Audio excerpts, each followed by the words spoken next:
In our last episode, The Economic Change, Growth of Capitalism and Big Business, we learned that because of free availability of critical resources, the United States could switch from agricultural revolution to industrial revolution. The great inventions and inventive genius of America facilitated conversion of raw materials into industrial goods. Big business houses started making their appearance in the wake of industrialization. Among them were a few entrepreneurs who had monopolistic mindset, made most of the opportunity, formed trusts, and gradually built up what can be called big business empires. Though the laborers played an important part in bringing about the Industrial Revolution, they were denied the fruits of the Industrial Revolution. This led the laborers to seek their rights through the labor movements and unions.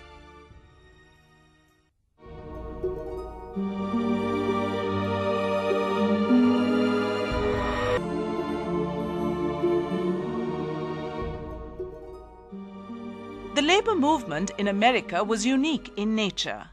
It veered away from classical Marxism espoused in the labor movements of other countries, especially in Europe. It is in the logic of the labor movement in the United States that we have to look in order to explain its uniqueness.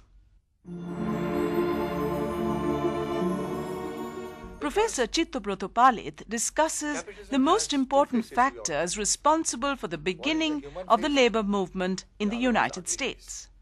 In the beginning flush of their success, many of the American capitalists who were also trust builders and billionaires, they turned very selfish. They only maximized their profits and minimized the labor cost. And that really created some kind of deprivation of the labor. The owners of industries, the capitalists, they want to put hours of work at the maximum. If possible, to force the worker, if he's not organized, to work till 10 to 12 hours.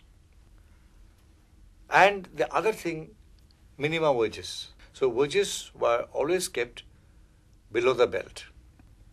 Very low wages were offered. Plus, women and children were also employed. And there was a veritable movement over them. Now, women's labor, we all know, was half the man's wages. And children got only 1/4 of man's wages, which were very low. But they were worked to the full brim. It's not that they were worked for less hours.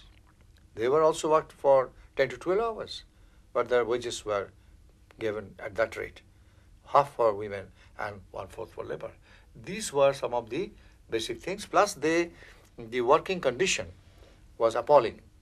Most of the laborers were put into ghettos and slums, and they didn't have the minimum living standards.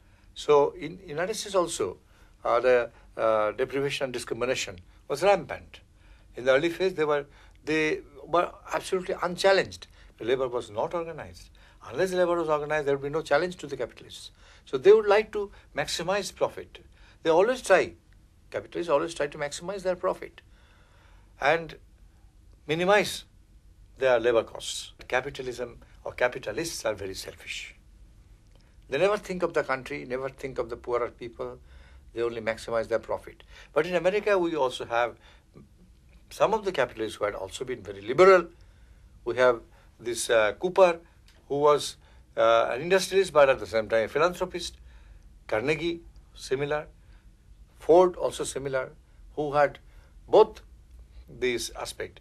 They were great captains of industry, at the same time good human beings. Morgans were not like that.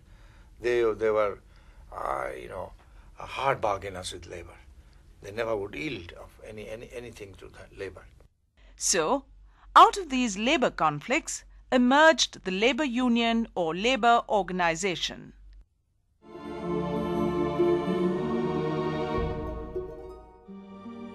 The National Labour Union was the first attempt to unite all trade unions into one federation, with an ultimate aim of changing the American political and economic systems.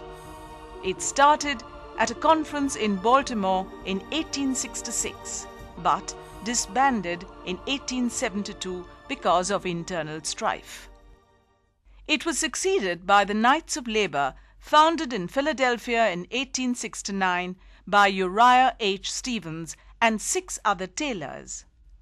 Workers in all trades except doctors prior to 1881, lawyers, bankers, professional gamblers or stockholders, and liquor dealers were eligible for membership. It was initially structured along the lines of a secret society in order to protect its members from company thugs. The Knights demanded an end to child and convict labor, an 8-hour workday, equal pay for women, a progressive income tax, better wages, and the cooperative ownership of mines and factories. The transition of the Knights from a secret organization to a major labor union started with the election of Terence Powderly in 1879. Powderly managed to convince the General Assembly to make its name and objects public in 1881, and the Knights grew quickly after this. By 1886, membership had reached over 1 million. It adopted a policy of militant action against employers and played an important part in the strikes by coal miners and railway workers in 1877. So why did the Knights of Order not go in for any class struggle? Yeah, that is because,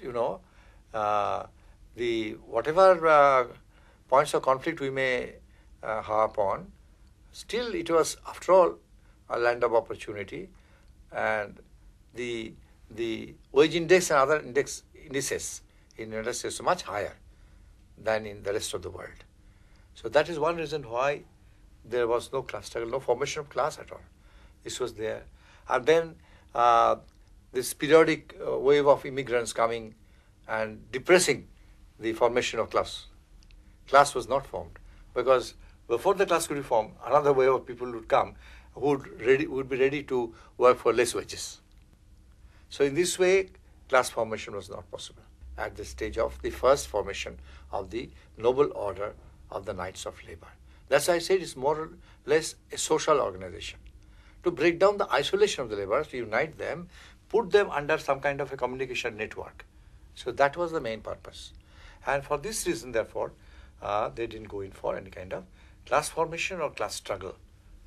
Class struggle, as you know, means that ultimately they want ownership of the means of production by the laboring classes, dictatorship of the proletariat.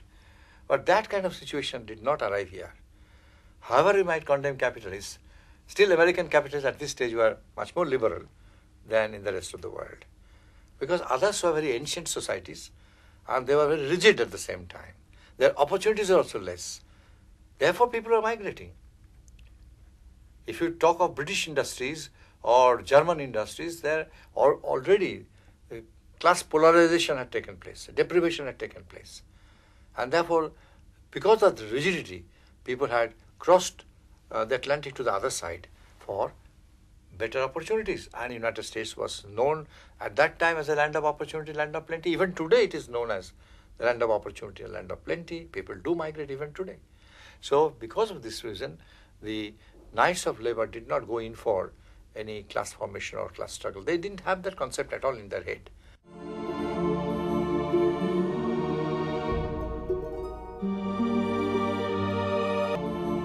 After the Knights of Labour, there came the IWW, a politically motivated group. In opposition to the policies of the American Federation of Labour, it was founded in Chicago at a convention held in 1905 by the delegates from the Western Federation of Mines and 42 other labor organizations. The aim of the IWW was to unite in one body all skilled and unskilled workers for the purpose of overthrowing capitalism and rebuilding society on a socialistic pattern. Leaders included Eugene V. Debs, William D. Haywood, and Daniel De Leon. Its members were called the Wobblies. They had strong Marxist leanings, and they wanted to bring about a violent social revolution leading to the dictatorship of the proletariat. They believed in Marxism. They believed in class formation and class war, class struggle. They believed in that. And they had a political agenda that at the end of the day they would establish communism, that at the end of the day capitalism would end, and that they would establish dictatorship of the proletariat. It was not a social mission nor an economic mission. It was out and out a political mission.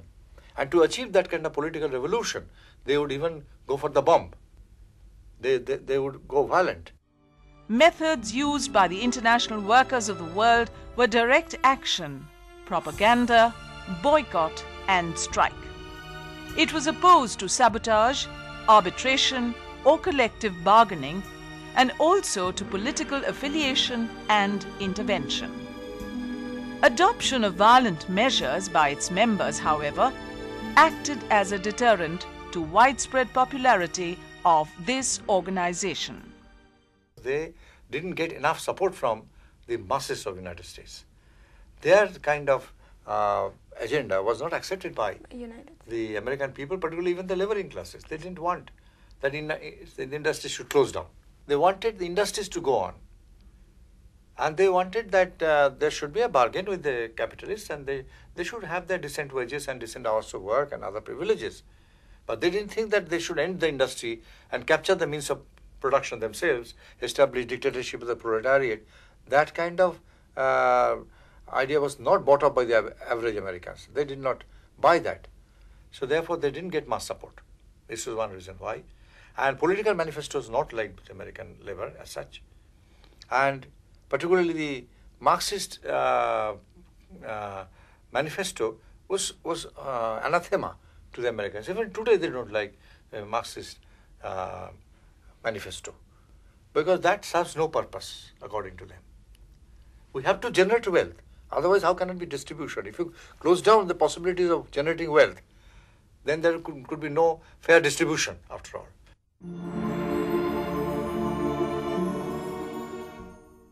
The Pullman strike was the last one with strong ideological overtones. It began in the town of Pullman, Illinois, in 1894, when approximately 3,000 employees of the Pullman Palace Car Company began a wildcat strike in response to reduction in wages, bringing traffic west of Chicago to a halt. The American Railway Union, the nation's first industry-wide union, led by Eugene V. Debs, subsequently became embroiled in what the New York Times described as a struggle between the greatest and most important labor organization and the entire railroad capital that involved some 250,000 workers in 27 states at its peak. President Grover Cleveland ordered federal troops in Chicago to end the strike, causing a debate within his own cabinet on whether the president had the constitutional authority to do so. The conflict reached its peak on the 6th of July, shortly after the troops' arrival in the city, and was resolved several days later. Civil as well as criminal charges were brought against the organizers of the strike, and Debs in particular, and the Supreme Court issued a unanimous decision in re Debs, validating Cleveland's actions. After this classical conflict between Marxism and capitalism came the great era of typically American trade unionism.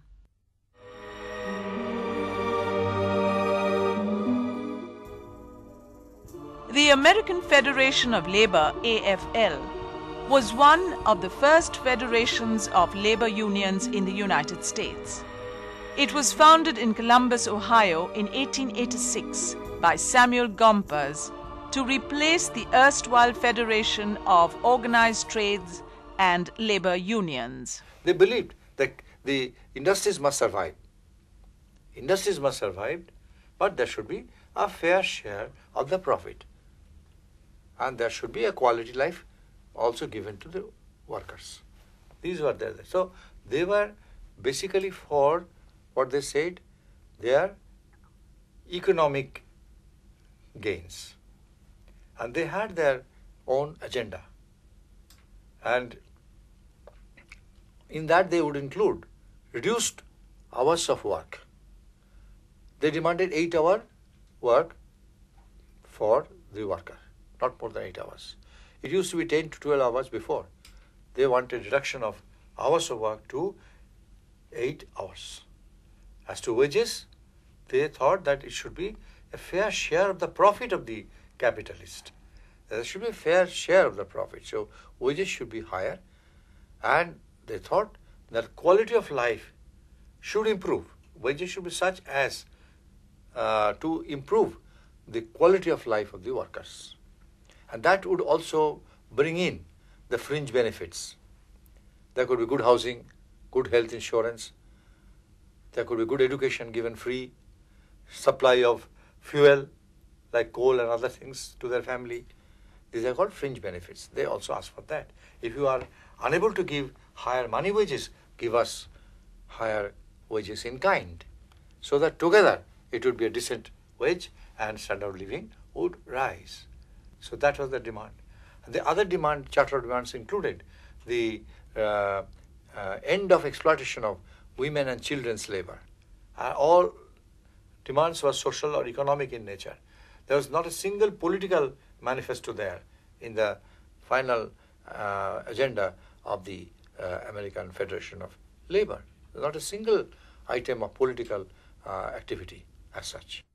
The American Federation of Labor proved to be the mainstay of the American labor front for quite a long time.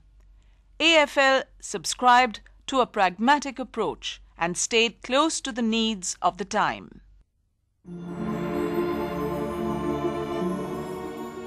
The historians have always diverse opinions. They never agree. And it is said that by disagreeing, we keep up our profession. Otherwise, last book would be written and nobody would further write any books. It is because of the controversy that researches go on and professionals thrive. So here also we have many opinions, many shades of opinion.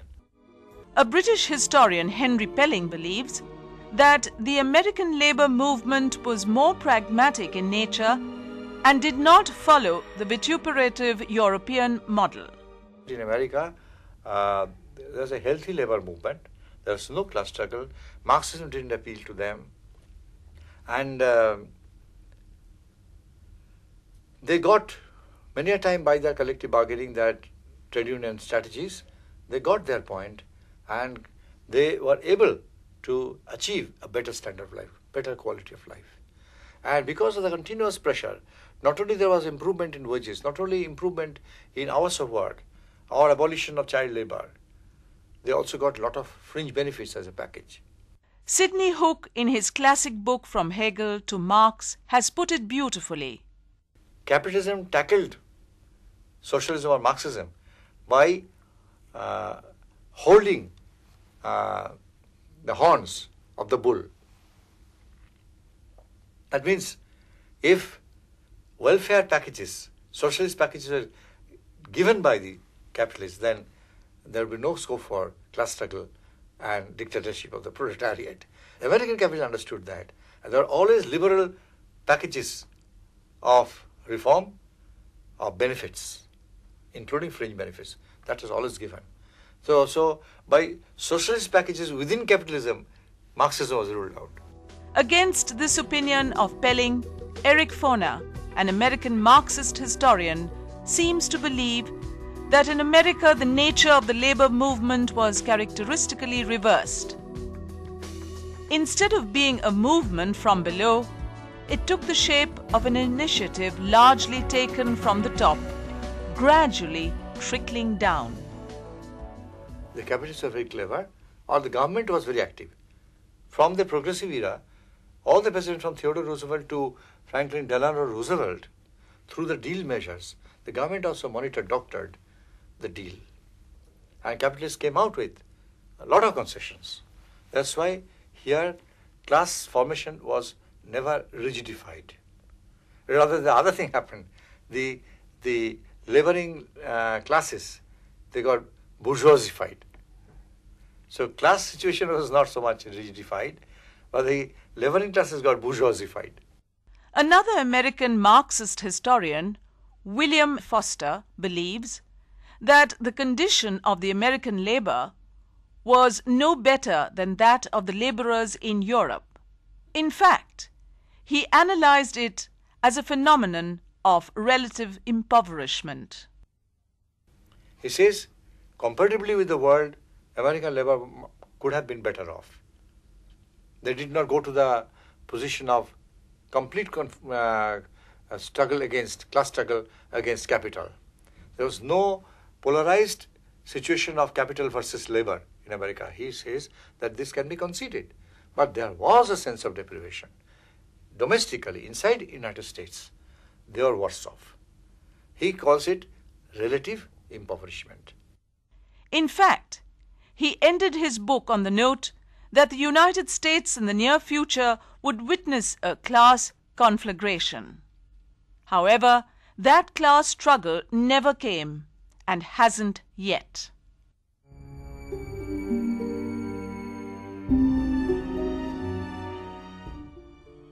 In this episode, the economic change, labor movements and unionization, our discussion began with the logic of labor movements. It addressed the basic agenda of laboring classes like reduction of working hours, improvement of the wages of labor, the abolition of women's and children's labor, and a share of the profits of the capitalists and fringe benefits. Then, we learnt about the early history of labor union or labor organization, formation of the National Labor Union, the first attempt to unite all trade unions into one federation. This was then succeeded by the Knights of Labor. The Knights of Labor mainly pressed for labor solidarity through social work. They had no political agenda. Then there came a Marxist organization, the IWW, and this was masterminded by East European Marxists. They wanted a proletarian revolution by violent means, but did not succeed. We then discussed the main organization, that is, the American Federation of Labor, founded by Solomon Gompers. It really was a pan-American network and without any political agenda. It did not subscribe to the idea of class struggle or class war leading to the dictatorship of the proletariat. It opted for economic bargain and social bargain. We discussed the divergent opinion of the historians. Henry Pelling has said that the classical Marxist model did not hold true in America. The labor classes were much better off, and there was no question of proletarian revolution. We also mentioned middle-of-the-road thinker Eric Foner, who holds that although there was grievance, there was deprivation. There was class formation, which did not lead to proletarian revolution. Finally, we talked about William Foster, the author of History of American Trade Union Movement, a Marxist historian. He points out that American laboring classes got fewer privileges than other sections of the American community. Therefore, their movement can legitimately be called a variant of class struggle.